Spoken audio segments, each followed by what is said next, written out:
लेकिन जरा सोच के देखो, जो घटनाएं सोशल मीडिया पर नहीं है, जिनको अखबार भी और मेन स्ट्रीम मीडिया भी कवर नहीं करता, पूरे देश के अंदर इस तरह की घटनाएं लगातार बढ़ रही हैं।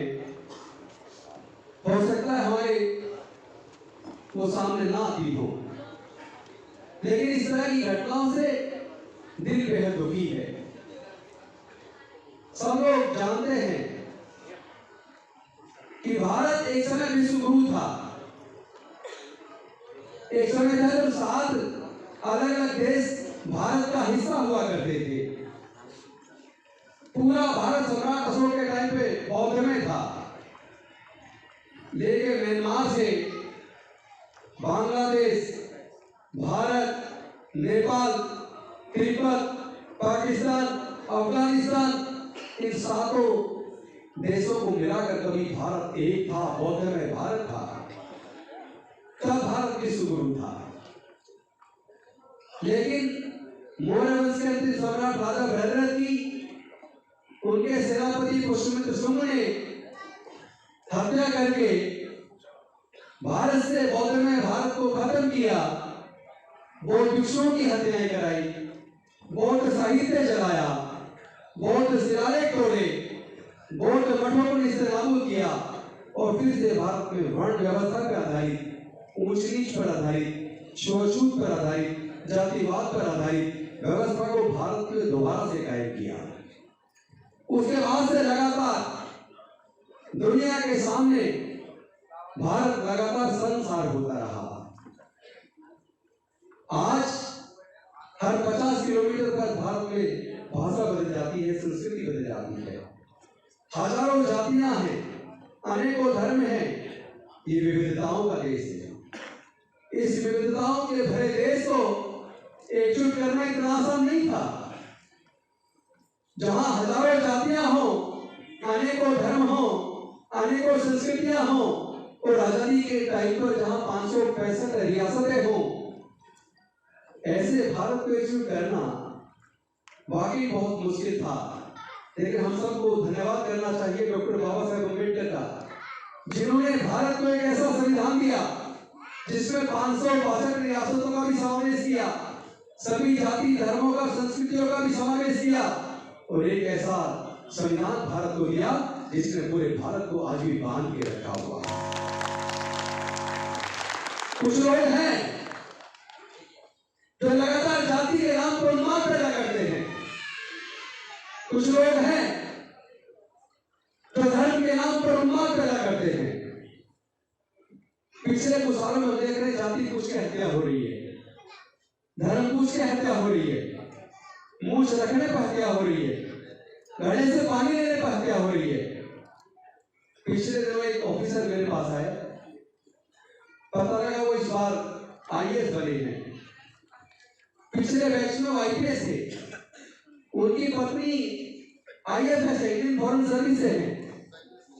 उनकी खुद की शादी थी पिछले कुछ ही दिनों पहले, आईएएस का रिजल्ट आने से पहले, आईएएस बनने से पहले। तो वो आईपीएस थे, उनकी पत्नी आईएफएस थी और वो कोटपुतली के गांव, उनका कोटपुतली के पास उनका गांव है राजस्थान में, हरियाणा राजस्थान बॉर्डर पे। मुझे उनकी बात जब मैंने सुनी, दोनों पति पत्नी आए, मन को बेहद दुख हुआ। चूंकि एक आईपीएस ऑफिसर होते हुए उनको ये धमकियां मिली कि अगर घोड़ी पे बारात निकालोगे तो तुम्हारी बारात पे हमला होगा, तुम्हारी जान जा सकती है। चाहे तुम आईपीएस बेशक बन गए, लेकिन तुम दलित हो, हम तुम्हें घोड़ी पे बारात नहीं निकालने देंगे। कितने शर्म की बात है। हम कौन से आजाद भारत में रह रहे हैं? आजादी के 75वें साल में हम आजादी का 75वां अमृत महोत्सव मना रहे हैं, लेकिन मैं आजादी का 75वां अमृत महोत्सव कैसे मना लूं जहां एक आईपीएस ऑफिसर को घोड़ी पे बारात निकालने के लिए पूरे गांव को छावनी बनाना पड़ा हो, सैकड़ों हजारों की मात्रा में पुलिस को लगाया गया हो, तब कहीं जाकर उसकी बारात घोड़ी से निकली, तो क्या इसे हम आजाद भारत कहेंगे? क्या इससे पूरे दुनिया में देश का नाम शर्मसार नहीं होता। 9 साल का बच्चा, जरा सोच के देखो, 9 साल का बच्चा इंद्र मेघवाल, उसको प्यास लगती है तो पानी तो पिएगा ना। उसे क्या पता जाति क्या होती है। व्यक्ति को प्यास लगेगी तो पानी तो पिएगा ना। उसका क्या कसूर था? उसने टीचर के घड़े से पानी ले लिया और पानी पी लिया। टीचर ने उसको इतना मारा कि दलित ने उसके घड़े को हाथ लगाया, इतना मारा कि 9 साल के उस बच्चे की जान चली गई। क्या ये शर्म की बात नहीं है? दिल दुखता है। अभी मार्च के महीने में पाली के अंदर राजस्थान की ही घटना है। एक खूबसूरत नौजवान जितेंद्र मेघवाल, वो कोविड हेल्थ वर्कर था, मूंछें रखता था और मूंछ पहनाते हुए अपनी फोटो सोशल मीडिया पे डालता था। तो एक व्यक्ति इतना ज्यादा आकर्षित हो गया, इतना क्रोधित हो गया कि उसने जितेंद्र मेघवाल की हत्या कर दी। जब पुलिस ने उसको पकड़ा कि तूने जितेंद्र मेघवाल की हत्या क्यों की, जानते हो उसने क्या कहा? उसने कहा ये दलित जितेंद्र मेघवाल मूंछें रखता है, मूंछ पहनाता है, सुंदर दिखता है, मुझे इसका मूंछ पहनाना, सुंदर दिखना अच्छा नहीं लगा, इसलिए मैंने इसकी हत्या कर दी। ये तो शर्म की बात है। इससे भारत गौरवान्वित होगा या शर्मसार होगा? इससे भारत शर्मसार होगा। कैसे मना लो आजादी का 75वां अमृत महोत्सव, जहां आज भी हमारी बहन बेटियों की इज्जत लूट ली जाती है, जबरन आधी रात को उनका शव जला दिया जाता है, और हम जब आवाज बुलंद करते हैं जुल्म के खिलाफ तो हमारे ऊपर लाठियां चलवाई जाती है, पुलिस से गोलियां चलवाई जाती है। ये कैसा आजाद भारत है? दुख होता है। मैं देख रहा हूं आए दिन इस तरह की घटनाएं बढ़ रही हैं, लेकिन इससे भी ज्यादा दुख तब होता है जब अपराधी के खिलाफ मुकदमा दर्ज हो जाता है, पूरा समाज अपराधी को गिरफ्तार करके सख्त सजा दिलाने के लिए आंदोलन करता है, और उस अपराधी की जाति के लोग उस अपराधी के फेवर में महापंचायत करते हैं। ये कैसा भारत है? यही हाल हाथरस की बेटी की हत्या के बाद जब धरने प्रदर्शन हुए तो हत्यारों के फेवर में उसकी जाति के लोगों ने महापंचायत की, और यही बात इंद्र मेघवाल की हत्या पर भी अभी हुई। वहां पर गांव के दबंग लोगों ने, पूरे गांव के लोगों ने मिलकर महापंचायत की उस टीचर के फेवर में जिसने इंद्र मेघवाल को भरे चूल्हे ने माथे पे हत्या कर दी। ये कैसा भारत है? लोग धर्म के नाम पर हत्याएं करते हैं और जैसे ही जेल से छूटकर आते हैं उनको माला पहनाकर एक ऐसी पार्टी के लोग जिसकी जो आज केंद्र में जिसकी सरकार है, वो हत्या करने वालों को माला पहनाकर उसका सम्मान करते हैं।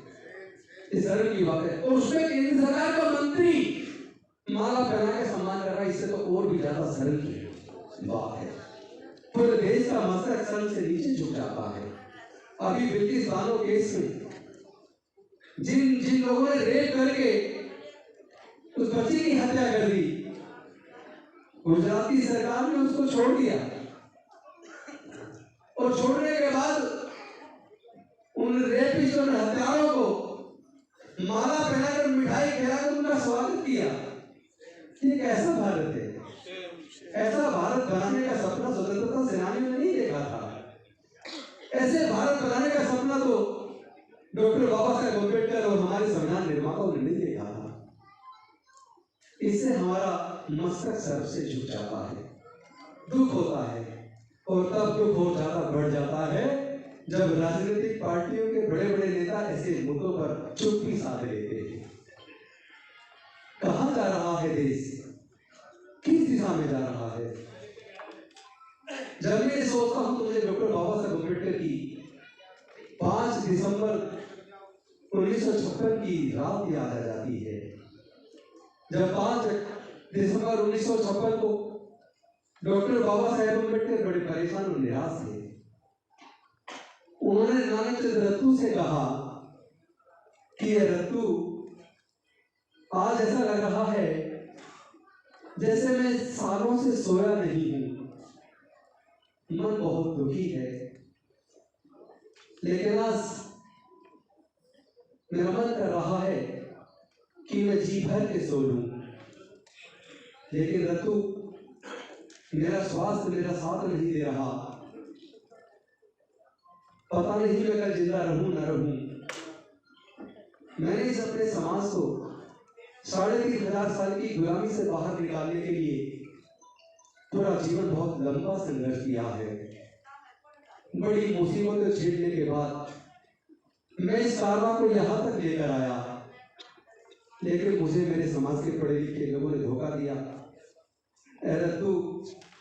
तू मेरे समाज के लोगों को कहना कि मैं इस कारवां को बड़ी मुसीबतों के साथ, बड़े कष्ट झेलते हुए, बड़े विद्रोह के बीच से निकालकर अपने लोगों की 3,500 साल की गुलामी तोड़कर इस कारवां को यहां तक लेकर आया हूं। मेरे बाद मेरे लोग कम से कम इस कारवां को कुछ आगे लेकर जाएं और उनसे कहना, अगर वो आगे भी न ले जा पाए तो कम से कम इस कारवां को यही छोड़ देना, इसको पीछे न जाने देना। ये बात कहने के बाद डॉक्टर बाबा साहेब अम्बेडकर जी ने रत्तू से कहा, रत्तू, बहुत देर हो गई, अब ऐसा करो तुम जाओ। नानक चंद्र रत्तू ने बाबा साहेब के पैर बिस्तर के ऊपर किए, उनके सिरहाने पर गद्दा रखा, तकिया रखा, उनका सर उस पर रखकर नानक चंद्र रत्तू ने विदाई ली। लेकिन अनफॉर्चुनेटली अगले दिन 6 दिसंबर को डॉक्टर बाबा साहेब अम्बेडकर नहीं थे,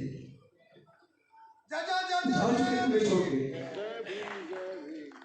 आज मुझे संकल्प करना है, ये लड़ाई जो डॉक्टर बाबा साहेब अम्बेडकर यहां तक लेकर आए, इसको मथुरा नहीं छोड़ेंगे। इस लड़ाई को हम लड़ेंगे, पूरी ताकत के साथ लड़ेंगे, पूरी एकजुटता के साथ लड़ेंगे। कुर्बानी अगर जान की भी देनी पड़ी तो वो भी देंगे। संपत्ति क्या चीज है?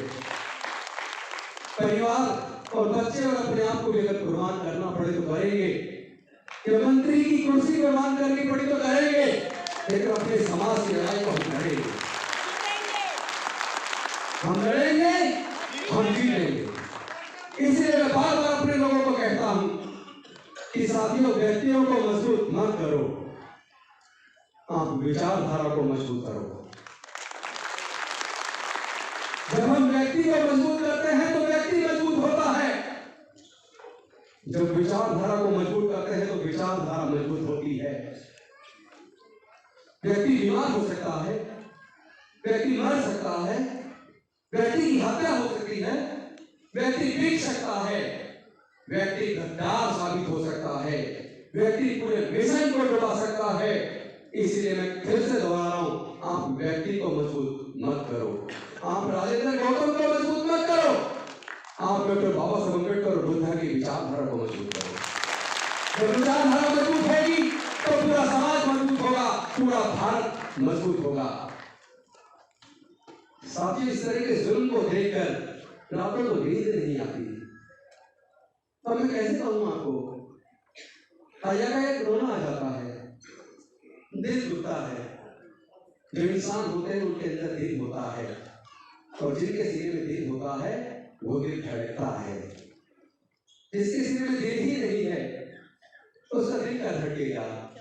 उसे किसी की इज्जत के लुटने से दर्द नहीं होगा, उसकी किसी बेकसूर की हत्या पे दर्द नहीं होगा, लेकिन जिसके सीने में दिल है उसका दिल धड़केगा भी, और उसका दिल संघर्ष के लिए तैयार भी होगा। मैं आज आपसे आह्वान करना चाहता हूं, मैं लगातार पूरे देश के अंदर जा रहा हूं, दुनिया के अंदर अपने जितने भी लोग फंसे हुए हैं वो मिशन जय भीम के साथ, इस पूरी विचारधारा के साथ जुड़ चुके हैं।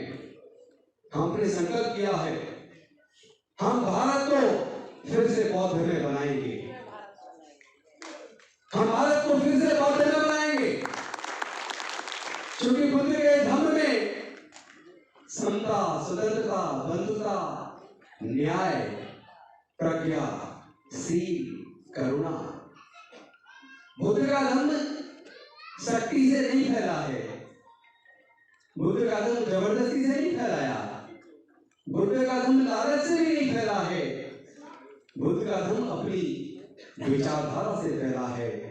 क्योंकि बुद्ध का धम्म साइंटिफिक टेम्परामेंट रखता है। बुद्ध के धम्म के अंदर बुद्ध खुद कह कर गए हैं कि किसी बात को इसलिए मत मानो कि इसको मैं कह रहा हूं, किसी बात को इसलिए भी मत मानो कि वो बहुत बड़े धर्मशास्त्रों में लिखी है, किसी बात को इसलिए भी मत मानो कि बड़े बड़े विद्वानों ने कही है, किसी बात को इसलिए भी मत मानो कि किसी राजा ने कही है। किसी भी बात को मानने से पहले उसको पढ़ो, समझो, जानो, उसका परीक्षण करो, और परीक्षण करने के बाद अगर आपका मन तर्क और बुद्धि की कसौटी पे कस के देखने के बाद अगर इस बात को मान ले कि जो बात कही गई है वो सही है, तब आप उस बात को मानो। धर्म में और धर्म में एक बहुत बड़ा अंतर है। धर्म शास्त्र से चलता है, धर्म शास्त्र के खिलाफ बोलने की, क्वेश्चन करने की किसी को इजाजत नहीं है। लेकिन धम्म तो वैज्ञानिक दृष्टिकोण से चलता है। धम्म के अंदर सबके लिए समान दृष्टिकोण है, समता, स्वतंत्रता, बंधुता और न्याय है। धम्म प्रज्ञा पर आधारित है।